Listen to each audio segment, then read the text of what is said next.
Hi guys, welcome to TA Outdoors. I'm here at the Bushcraft camp and I brought my dad along as well. We're going to do a bit of a cook up. But before we start, I just wanted to tell you about a new knife I've got, which I'm really pleased with. I've had my old knife, the TBS Bore, for well over a year now. You guys have been following me using it quite often. It's been a brilliant knife. I've been sent this by Sam at Virtue Knives. He's a Canadian knife maker and it is truly stunning. I can't wait to show you this. Let's take a look.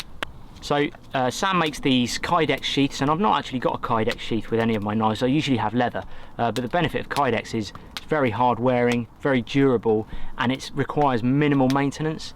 I probably will eventually get a leather sheath for this because I'm just a fan of leather, but I've actually tested this knife in my other sheath that's with my TBS Bore and it fits, which is perfect. But I'll just show you. There's the Kydex sheath. It's a right-handed sheath with the dangler there for the belt.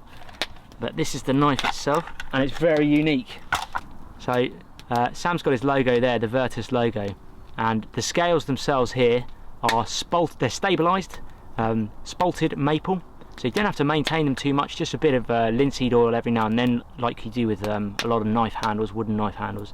But this sort of spalted look, I like it. I've got a Cookser that's spalted beech. This is spalted maple. Just gives it that kind of old ancient look, and it's a bit of an ancient finish on the blade there, which is really nice. It's kind of untreated, but it's just I like the effect of the kind of shiny area of the bevel there and the nice raw look up here, which you don't really get very often in knives nowadays. It's a Scandi grind. It's got a drop point on it there, so it's very similar to my previous knife, but what I love about it is it's got quite a big swell in the handle, and for me that gives me a lot more power on the grip. I feel I've got a much stronger grip on it, whereas my previous knife was slightly longer and a thinner handle, and I felt I couldn't really grip it as much. Obviously I did perfectly with it for a year, for over a year. Lovely mosaic pins just there, you can see them. So the attention to detail is just awesome on this knife. Really nice pins. It's got a lanyard hole there as well, which I don't tend to use lanyards with my knives, but obviously if you want to make sure you don't lose it and things like that, it's got the lanyard holder. And this is amazing. I've never seen this on a knife before, but on the spine of the tang here, it's a full tang blade. On the spine there, you can see that there's actually a pattern in the steel, and it's got black liners, and the liners are these the black lines running down the edge here. So it's got black liners, and you'd think that that's part of the liners, but what Sam's actually done is he's used a file and he's cut into the tang of the steel and given it this amazing pattern, and then he's dyed it with some black. He's dyed the epoxy black and then filled it in over the steel there, and I've never seen a knife with that. That is amazing. Look at that. Very talented knife maker. The blade, as I said, is 4 inches and the handle is 4 inches, so it's an 8-inch knife overall, and it's 1 inch shorter than my previous knife. And I'm just going to compare this to my previous knife just so you guys can see. So you can see the blade profiles there here's my previous knife, the TBS Bore at the bottom. This one has a much deeper blade. It's much thicker there, and it's, as I say, 1 inch shorter. Gives you a lot more control when you're doing carving projects and things like that, and when you're doing feather sticks. I'd say the benefit of the longer knife here, my TBS Bore, is when you're batoning or batoning, because you can hold it towards the end here, and as you're cutting through that log, you've got a much more surface area here to then batten the stick down, the knife through the stick. So that is a real benefit of this one. Again, the grinds are very similar, and actually the handle, the shape themselves is similar, it's just this one is much thicker. For those wondering about the steel itself, it's an 1/8 of an inch thick, so it's about 3mm across the actual the tang there, and it's 01 tool steel, so it's carbon steel. So just to show how sharp the blade is, obviously this is straight from Sam himself. I've not touched this, I've not sharpened it. So the old hair test, just gently brushing against my skin there, and actually you can see the huge bald patch already that is left, and there's the hair on the blade. So it's super sharp. I mean, it's sharper, to be honest, than the TBS Bore when I got that, so it's possibly the sharpest knife I've ever owned. I always strop my knife quite a lot. I don't actually do too much sharpening. I do a lot of stropping on my leather belt. I find if you strop often, almost after every time that you've used it and every trip, you don't have to actually take it to a sharpening stone as much. But there you go. I just thought I'd tell you guys about my new knife. I absolutely love it. So if you want to check him out, I've got links in the video description to Sam's website and his Instagram and things like that. But that's the Virtue Utilis, and he does a couple of other models as well. So this was the old knife sheath that I've got. I've actually upgraded my fire steel. That's helped me make this. It's just a piece of deer antler, red deer antler, and I've gone for a much thicker and longer fire steel now. So this is the leather sheath that comes with the TBS bore, and I do like the sheath. The knife does cut into it quite a bit, so I may have to get a bit of a higher quality leather sheath eventually, but the Utilis actually does fit perfectly in this sheath, and it does up, and it actually looks, personally I'm quite into looks of things as well. I think it looks pretty cool in that, and that goes on my my right hand side on the belt. Hi there guys, I'm out here because it's warmed up a little bit in England. Mike's talking about, you know, liking the look of things and sharpening and stropping. Old school wise, we used to use these all the time, and that's just, we used to call them carborundum stone. I don't know what. It's an old box. It's an old box, yeah. And you can see on the front there, maybe the name of it, actually British made, one of the few old British made things it says, but then it's called India. Let's get the binoculars on. It's Norton Abrasives, made in England, but it's called India oil stone. Look at the age of the box so you can get an idea how old it is. Absolutely old. Is that a family item, that, or I don't know, I've had it years and years and years. Actually, it must be important because it's got a code number on it there. But the stones, in case nobody knows, has still got the original labelling on it there. It's not, I've used it a few times, fishing knives and stuff like that.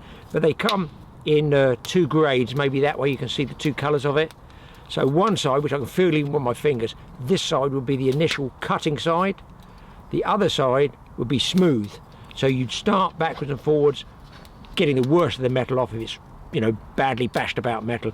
We used to start on that side, turn it over, put it on this side. Now you can either use it wet with water on there, or you can put some oil on there as well, and the oil helps it flow better, and I feel it makes it cut better, cut smoother. So there's a tip, guys. Who knows about stones, about oil stones? Maybe this should not have water on it, as I've said. Maybe it's better or cuts better with oil. You guys out there, let us know. We've got plans to cook up. We've got the fire going here in the fire pit. I'm actually burning my leg now. Yeah, well, good fire. Good fire. We've got the fire going. We're going to do a little bit of a cook up, but we just wanted to say as well, thank you. We just passed 50,000 subs, yeah, which is pretty massive for a channel that, you know, really was started up as the success of our TA fishing channel. Well, you did it all yourself. Yeah, and I just did it because I wanted to branch out into something different, and I like still making the videos. So just want to say thank you very much for all of that. And some of our videos have gone really well. So we really appreciate your feedback and for subscribing, and just generally coming along on the adventure with us. We've got beans on the go here. It is so hot, that fire, I just shut it off. Just look at the state of the cooking oil in. It's going to cook everything so far. It's cooking off the fire. Unbelievable. I've got to keep it on the edge, it's so hot. Good old bacon going in there. It's always a fast cooker. I've got some eggs, and we've got some mushrooms, if I can get that over without flicking it on the fire. Yeah, let's get the mushrooms on. Oh, that bacon looking good. Beans look a bit sad, but they're starting to bubble. They're starting to bubble.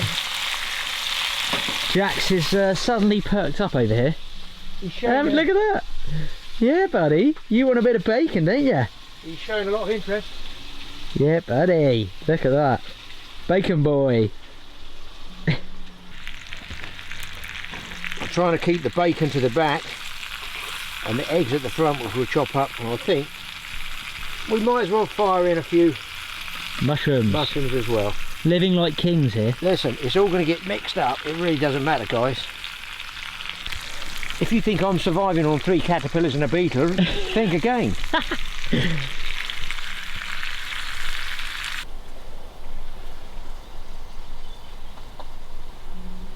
Jax, what are you doing? Who's a good boy? Who's a good boy? Who's a good boy?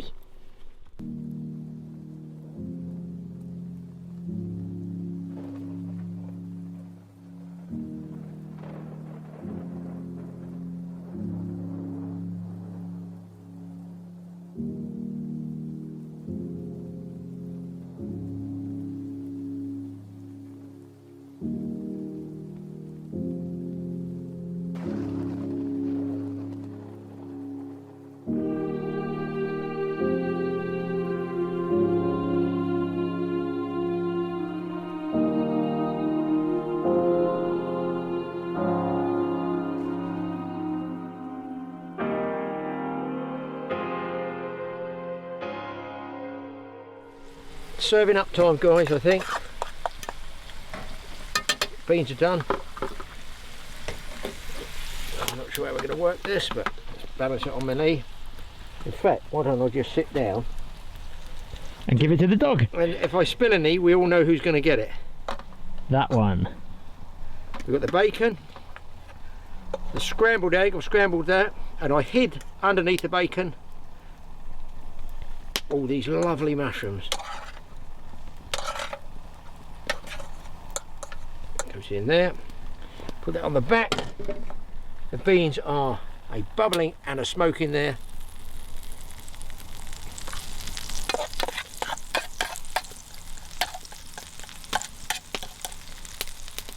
And that, folks, is cooking dad style. With camouflage plates. Yeah.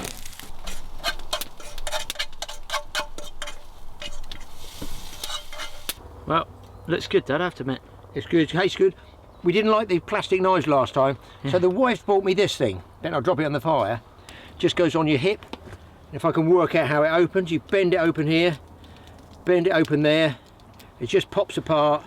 It's got a spoon, a fork, a knife. Everything. Probably got a screwdriver in there, something to get stones out of horses' hooves. They've always got that. But a nice little kit, and that actually will do the job for me. I'm certainly good at spiking the mushrooms. Good boy.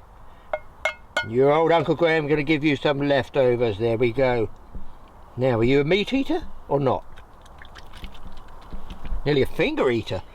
Good boy. Good boy. Wait, wait, wait. Kill. Go on. I think he swallowed that whole, Mike. I don't think he bites it. I don't think he chews it. It's just gone. This is why he swallowed a conker. He loves a good cookout, doesn't he? Especially with bacon or sausages. Good boy. All gone.